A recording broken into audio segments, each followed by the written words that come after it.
les amis, ce matin je prends le nouvel Alfa Romeo Tonale pour vous emmener vers un endroit mythique, le circuit des 24 heures du Mans, et on va vivre une journée exceptionnelle puisque c'est direction Le Mans classique. On va voir d'ailleurs ses ancêtres, mais beaucoup d'autres, franchement des plateaux plus extraordinaires les uns que les autres. On y va, c'est parti.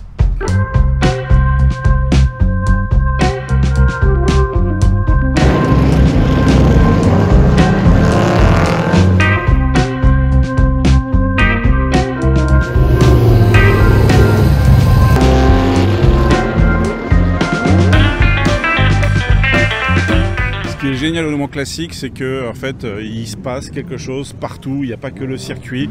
Même la police est habillée old school avec forcément la moustache de rigueur. Ici, le stand Alfa Romeo avec le grand patron là-bas. Je ne sais pas si vous le voyez, Carlos Tavares, qui est le grand patron de Stellantis. Et puis une Alfa 33.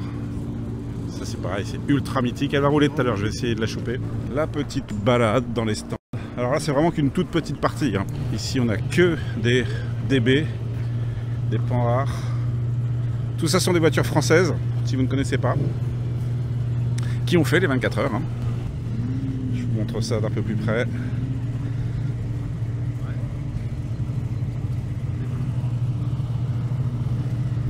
Au Mans classique, les voitures sont classées par ce qu'on appelle plateau, qui correspond en fait aux différentes années pendant lesquelles elles ont fait la course. Et là, on est sur le plateau 62-65, le plateau 4. C'est un des plateaux les plus faux. On y va, on va rentrer dedans. Alors, nous voici dans les paddocks du plateau 4. Écoutez, ici, le son, le chant du moteur. Porsche 904 les amis.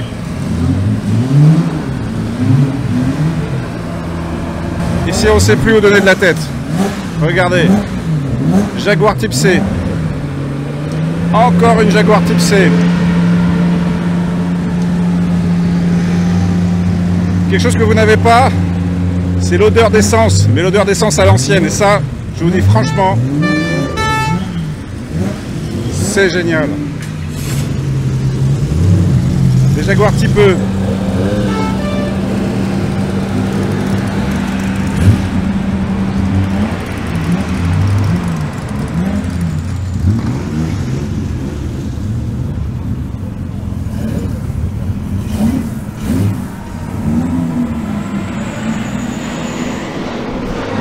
Partout dans les paddocks, il y a des merveilles et des merveilles. Regardez ici.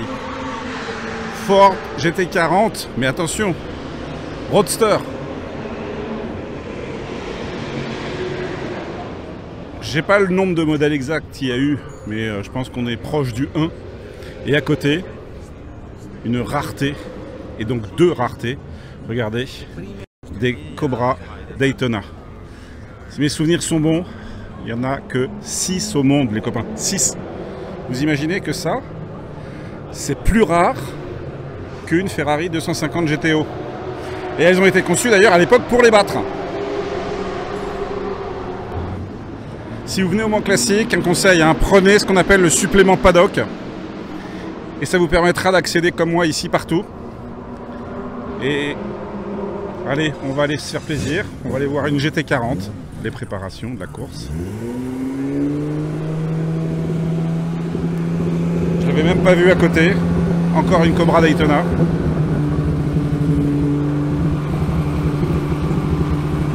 Depuis le début, c'est la 3e Cobra Daytona que je vois. Si vraiment il n'y en a que 6 au monde, on vient de voir 50% de la production mondiale. En fait, la peur que j'ai, c'est de passer à côté d'une rareté. Regardez ici. Cette rareté, donc c'est une Bizzarini. Bizzarini en fait c'est une marque qui a été créée par un ingénieur qui est parti de chez Ferrari et qui a créé sa propre marque. Bon, elle n'a pas de roue pour l'instant, hein, mais rassurez-vous, elle va en avoir. Là c'est pareil, une Mustang Shelby GT350. En fait c'est c'est hallucinant. Et une quatrième Cobra Daytona. Incroyable. En fait, j'ai du mal à parler, les copains, parce que il y en a partout. Regardez, des GT40. Ça doit être au moins la 10e que je vois. Puis là, on parle pas de réplique ou je ne sais quoi. Hein. Non, non, non. Là, ce sont que des voitures d'époque certifiées. Oh là là. Une Alfa Romeo Giulia TZ. TZ pour Tubolare Zagato. C'est-à-dire qu'en fait, elle est châssis tubulaire et elle a été carrossée par Zagato.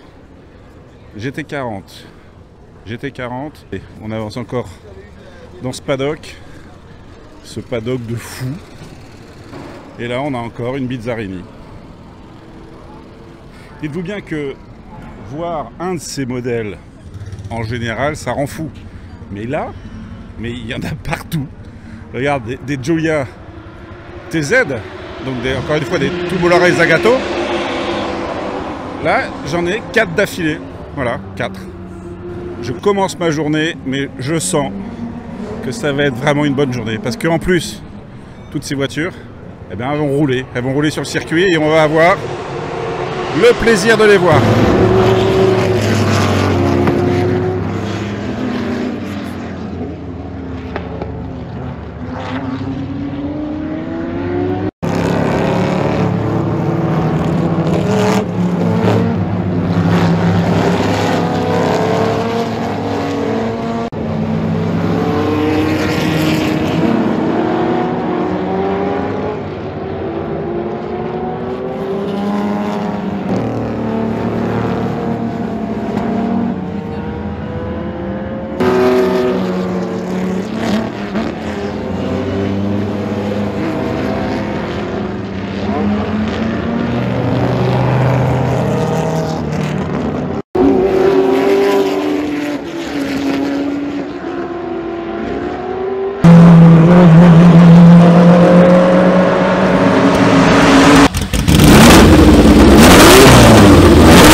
Bentley en force sur cette édition avec notamment, regardez, une pure merveille, cette blower. Mais qu'est-ce qu'elle a de particulier, cette blower?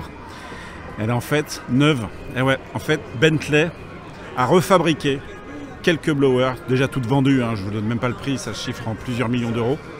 Mais selon toutes les spécificités d'époque, mais radicalement neuves, c'est incroyable.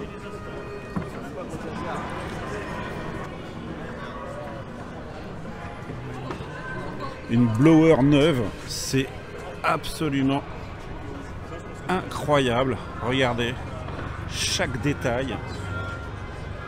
La voiture est folle. Alors cette blower a participé, hein, si mes souvenirs sont bons, hein, mais je suis pas sûr, en 1923. Et en fait ici c'est une continuation. Ça veut dire qu'elle a un numéro de châssis bien sûr agréé Bentley, qu'elle est fabriquée par Bentley. Et surtout elle peut participer à des courses historiques.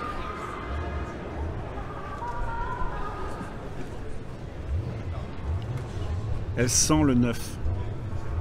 Incroyable, incroyable.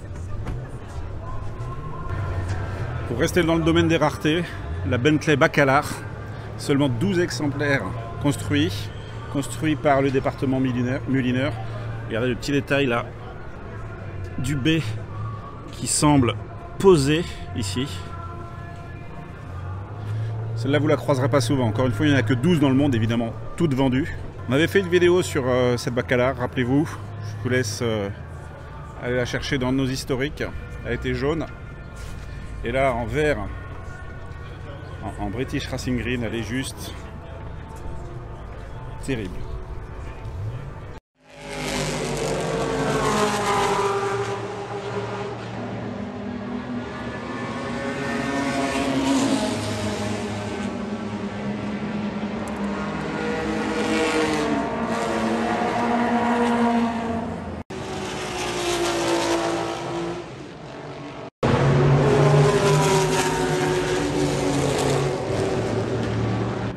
Tout à l'heure, je vous ai montré la refabrication par Bentley de la Blower. Voici une originale de 1931 avec son compresseur là à l'avant et qui a participé aux 24 heures du Mans à l'époque.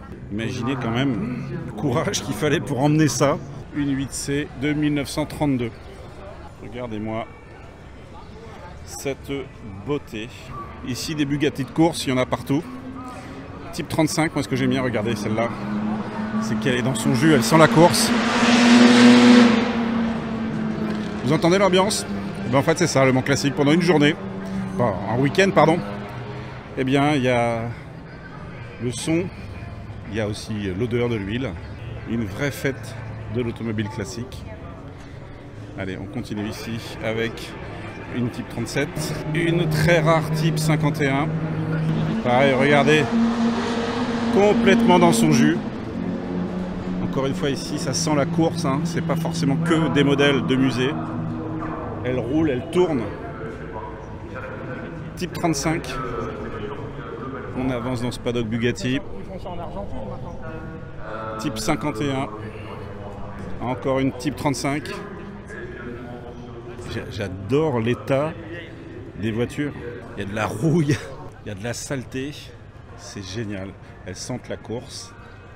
Par contre, je peux vous dire que niveau mécanique, c'est nickel. Hein.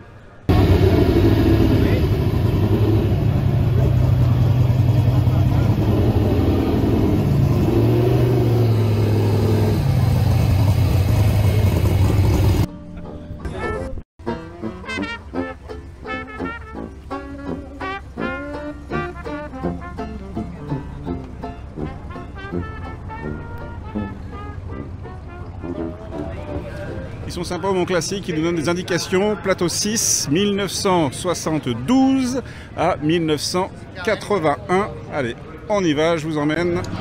De la 911 RSR, de la 930, regardez ici. BM M1. À côté, Ferrari 512. BM M1. Ça rend fou. Là, vous vivez vraiment le Mans classique de l'intérieur des paddocks, sans filtre. On va regarder un petit peu ce qui se cache par ici. BMW 2002, 1935 Porsche.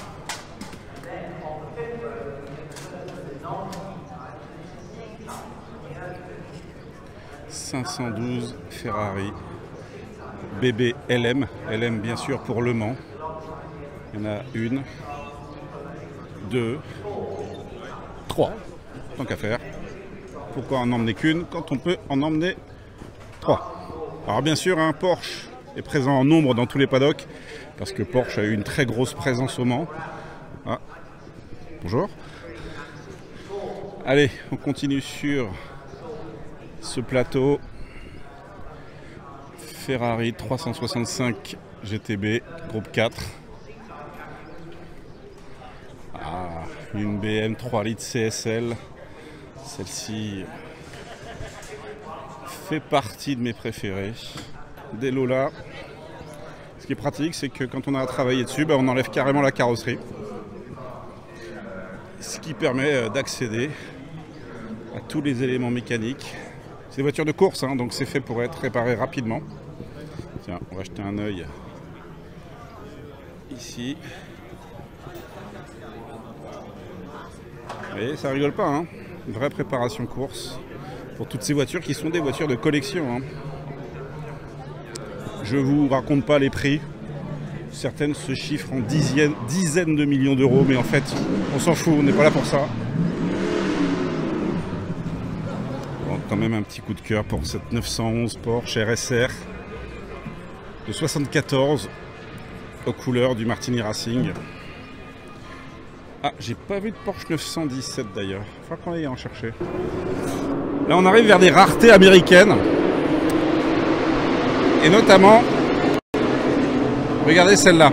Je vous dis pas ce que c'est pour l'instant, mais normalement, l'avant doit vous rappeler quelque chose.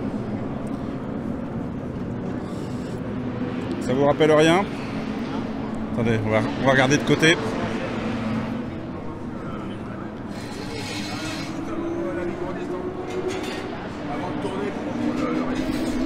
Allez, je vous le dis, c'est une Ford Grand Torino de 76.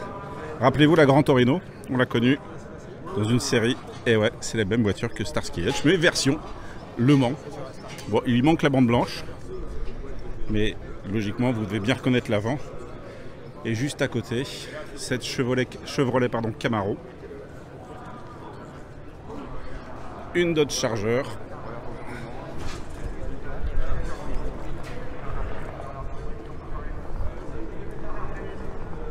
Et une de Tommaso Pantera. Cette de Tommaso Pantera, qui était une voiture italienne fondée par un Argentin, mais avec un moteur Ford V8. Donc en fait, elle pourrait être considérée aussi comme une voiture américaine.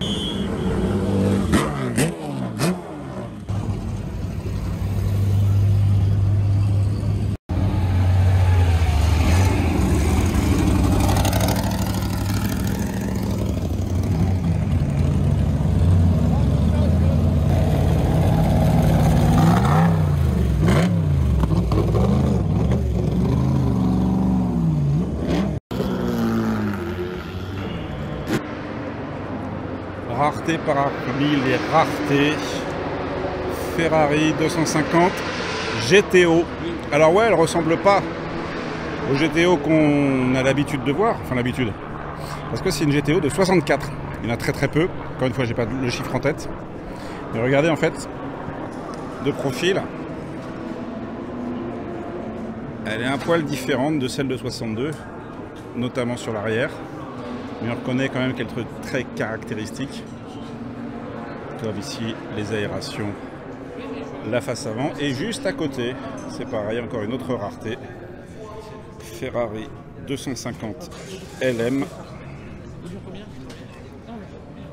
Encore une fois, LM pour Le Mans. Bon, si vous venez au Mans classique, prévoyez des bonnes chaussures, casquette, lunettes, à boire, parce qu'on marche beaucoup. Je vous rappelle que le circuit fait 13 km, qu'on peut vraiment longer longtemps, et que c'est un peu fatigant quand même.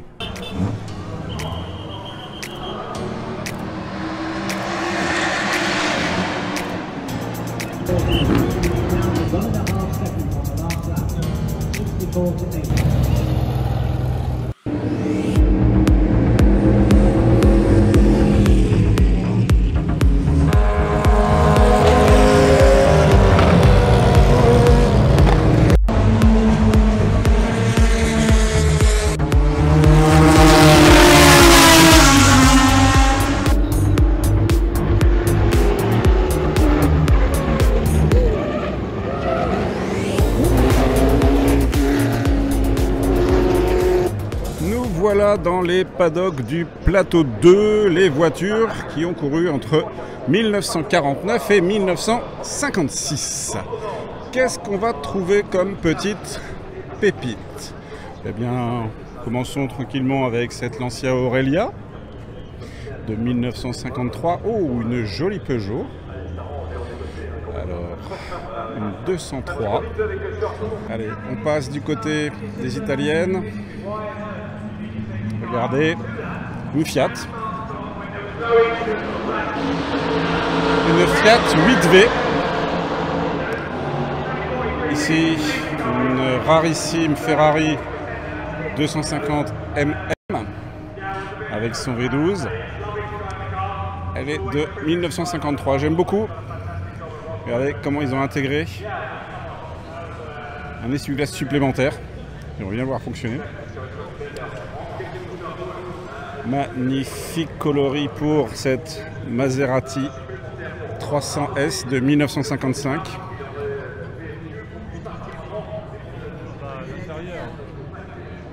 Cette couleur avec les pots d'échappement latéraux blancs. Une AC Bristol. AC Bristol, je vous rappelle, qui a servi de base pour les AC Cobra, mais à la base c'était purement anglais. Alors il y a des voitures que je ne connais pas, ici une Cunningham, je ne sais pas ce que c'est. Ah, c'est du joli aussi. Maserati A6 GS Speeder de 1953. Et puis regardez là, hop hop hop hop hop, Aston Martin DB3. Bon, elle a pas ses roues, elles sont là, mais quand même. A priori, les pilotes sont argentins.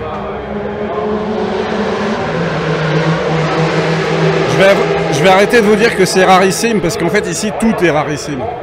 Allons découvrir une curiosité. C'est une Cadillac. Regardez-moi ça, son esthétique. Alors j'imagine que pour l'époque, 1950, ils ont dû travailler surtout l'aérodynamisme. Mais en fait, c'est un aérodynamisme cubique en fait. Et regardez son petit nom. Elle s'appelle Le Monstre. Je trouve que ça lui va bien. Si mes souvenirs sont bons, à la même époque, il y avait eu une Bugatti aussi qui s'appelait Le Monstre et qui d'ailleurs avait une recherche aérodynamique à peu près équivalente.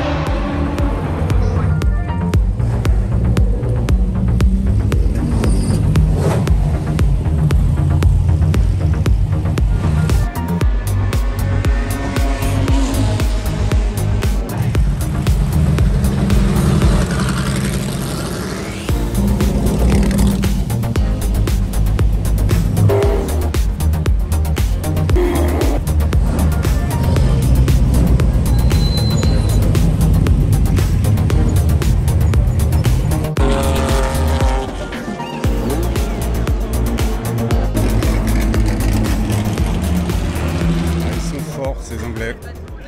Jaguar type C, Jaguar type D, à nouveau une type C. Ici on arrive sur une XK120, à nouveau une XK120, une Lotus, Lotus 11 il me semble. Et là du côté de chez Aston Martin on a des DB2 avec cette fameuse calandre qui a évolué au fil des années mais qui reste toujours bien la marque de fabrique. Et ça, si mes souvenirs sont bons, ça doit être une des toutes premières versions parce que regardez par rapport à celle d'à côté, la calandre est en 3 pièces.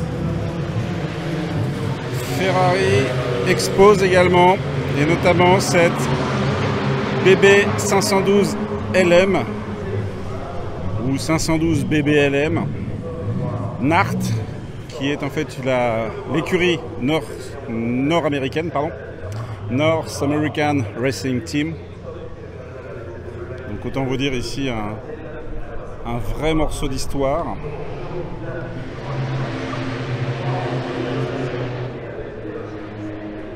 Elle est dans un état absolument magnifique.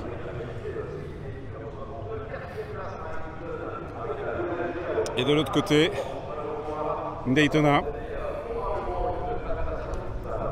qui doit être un peu plus locale puisque regardez là, on a le sponsor local.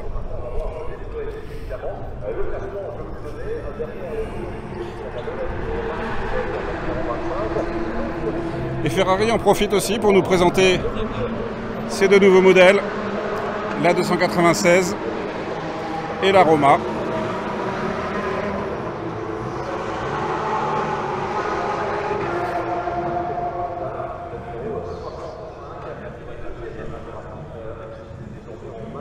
Allez, on va aller voir les anciennes.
voiture ayant couru au Mans de 1957 à 1961. Bah dites donc, celle-là et celle-là. C'est la plus récente, non? Je crois bien que celle-là, on l'a essayé. Que celle-là, on l'a essayé. Ouais, bon, tout ça on connaît, hein. Allez, on passe au Mamie. Alors ici, on a des choses un peu plus exotiques. Alors, des anglaises, des TVR. Ah, une Corvette. Jolie. 1960, une Corvette C1. Une MGA.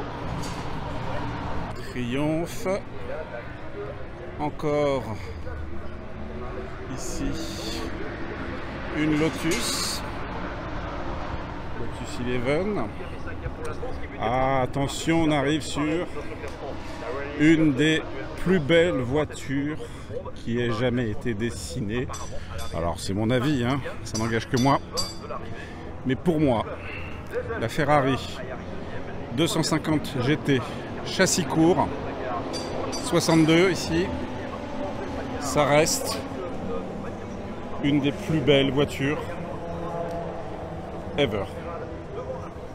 Alors il n'y en a pas qu'une, hein, une durement classique. Il y en a d'autres. Celle-ci, celle-là, celle-là. Ça devient de plus en plus rare de voir des 250 châssis courts alignés sur des courses historiques. Pourquoi? Parce que leur cote monte tellement. Aujourd'hui, il faut compter, allez, on va dire environ 10 millions d'euros. Et forcément, les assurances commencent à être réticentes à ce que ces voitures fassent de la piste. Donc malheureusement, ça devient de plus en plus des objets de musée. C'est dommage parce que elles sont tellement belles en action. Alors bien sûr, un V12 Colombo. 3 litres, c'était des petits moteurs à l'époque, hein. Moteur avant. Ah, celle-ci, je vais pas vous dire tout de suite ce que c'est. Essayez de deviner. Mais elle est rarissime aussi, de toute façon comme quasiment toutes les voitures du Mans classique. Alors c'est une Porsche, et c'est une Porsche Abarth. Et ouais, il y a eu des collaborations, tout au moins une, entre Porsche et Abarth. Vous l'avez sous les yeux. Petit moteur 4 cylindres, 1600. Elle date de 1960. Celle qui est une vieille habituée du Mans classique. Alors, Ferrari 250 GT, mais on l'appelle la Bredvan. Pourquoi la Bredvan? Regardez, ça vient de sa forme à l'arrière. Vous voyez? L'arrière, ici, on dirait un break, comme une camionnette pour livrer le pain. D'où le nom Bredvan. Elle a vraiment une forme particulière, hein. Elle ressemble à une 250 GTO, puisqu'elle en a quelques attributs, hein. Regardez les ouïes sur le côté, le bombage de l'aile arrière, le moteur, encore une fois le V12 Colombo de 3 litres. Mais modèle tout à fait unique, avec cette aérodynamique qui à l'époque était complètement novatrice. Allez, on continue dans ces paddocks avec encore une fois ici un modèle d'une rareté absolue. C'est une Porsche 718 RSK. Pour ceux qui ne connaissent pas très bien les anciennes, si Porsche a appelé les Boxster 718, c'est en hommage à cette voiture, avec son 4 cylindres. Donc quand on a connu les Boxster en 4 cylindres et 718 et que tout le monde criait au scandale, ah, des Boxster 4 cylindres, là regardez, ça date pas d'hier, chez Porsche, la 718 était un 4 cylindres, et ça l'a pas empêché de faire les 24 heures du Mans. Un bel alignement de 356, là aussi des 4 cylindres. Quelque chose d'exceptionnel, Aston Martin DB4 GT. DB4 GT, en fait, c'était une version spécifique qui avait un empattement plus court. Regardez, par rapport à une DB4 habituelle, elle est plus courte. Elle a été raccourcie pour la course, justement. C'est vraiment un modèle destiné à la course. V12. 3 litres 6, elles sont de 1960. Là c'est pareil, hein, ça c'est quelque chose qui explose dans la cote et qui est de plus en plus rare à voir sur les circuits. D'ailleurs, sa grande sœur, la DB4 Zagato, on ne la voit plus parce que là c'est pareil. Elle a atteint des cotes tellement stratosphériques qu'aujourd'hui il est devenu impossible de les faire courir.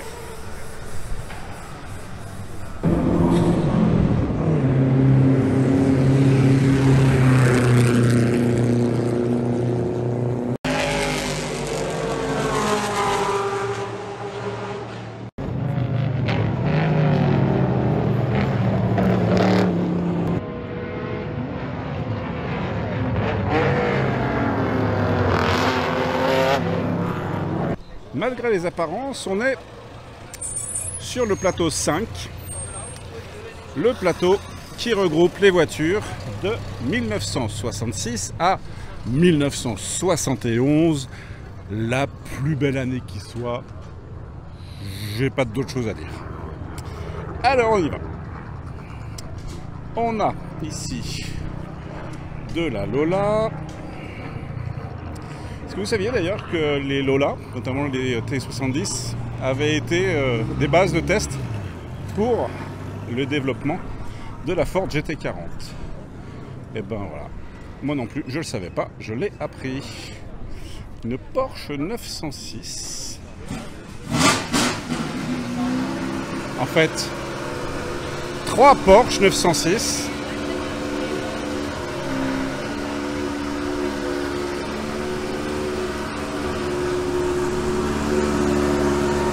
Ah, celle que je cherchais, elle est cachée. Ma number one, ma préférée, la voici. C'est la Porsche 917. Ça, voilà mon Graal, les amis. D'ailleurs, n'hésitez pas à nous dire, hein, vous, ce que c'est votre Graal. Mais pour moi, ça reste la 917. Comme toujours, malheureusement, on en voit de moins en moins sur les courses parce que leur cote est de plus en plus haute. Regardez, il y a des morceaux de voiture, des morceaux de Lola. Ça vous dit, j'en embarque un morceau, puis je le mets dans mon salon. Bon, il va falloir courir vite, hein. Allez, on continue sur le plateau. Ici un morceau de chevron. Porsche 914-6, hein, 914-6 parce qu'elle embarque un 6 cylindres, alors qu'habituellement la 914 embarquait un 4 cylindres. Des chevrons, des chevrons, des chevrons. Et ici, alors on ne le voit pas forcément puisqu'elle est en morceaux, mais encore une fois la Lola T70 qui fait partie des mythes et des légendes, notamment parce qu'elle a servi au développement de la GT40, mais aussi parce que toute seule elle a un magnifique palmarès en course. Regardez l'état de restauration de cette De Tomaso. La voiture est flambant neuve, c'est hallucinant.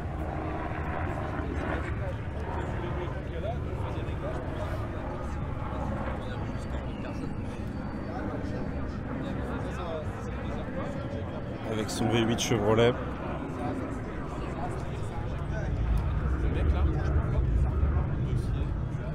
Même à l'intérieur, elle est raide neuve la voiture. Incroyable.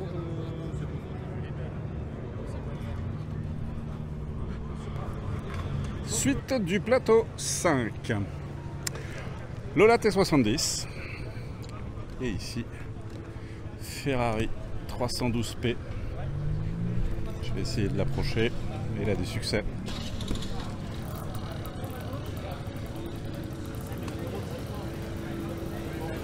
On avance vers une Ferrari 275. Une autre Ferrari.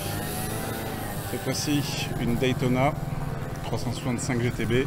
Et puis derrière, encore une fois, une Lola. Tiens, une Lola assemblée. Parce que depuis tout à l'heure, on a vu que des Lola qui étaient en morceaux. Donc là, vous voyez ce que ça donne une fois assemblé. Alors, qu'est-ce qui vient de démarrer au loin? Dans ce fracas.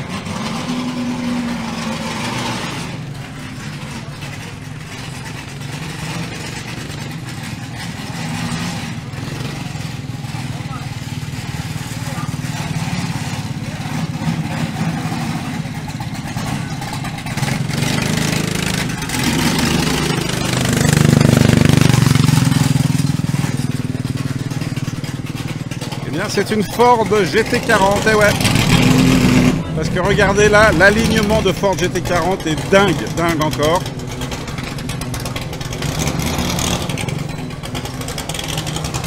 Regardez.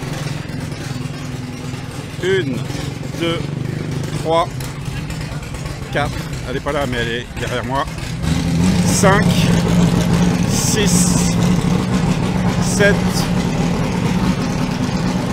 8,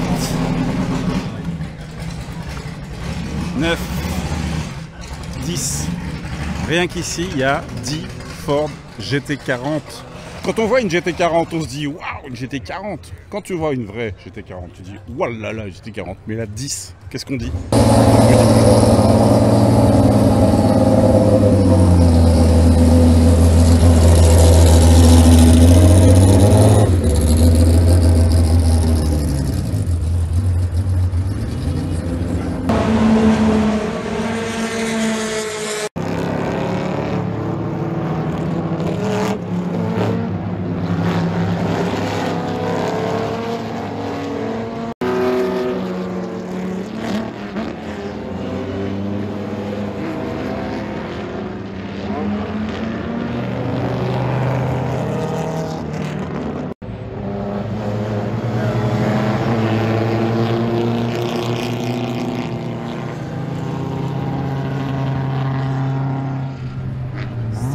Fin du Mans Classique pour moi.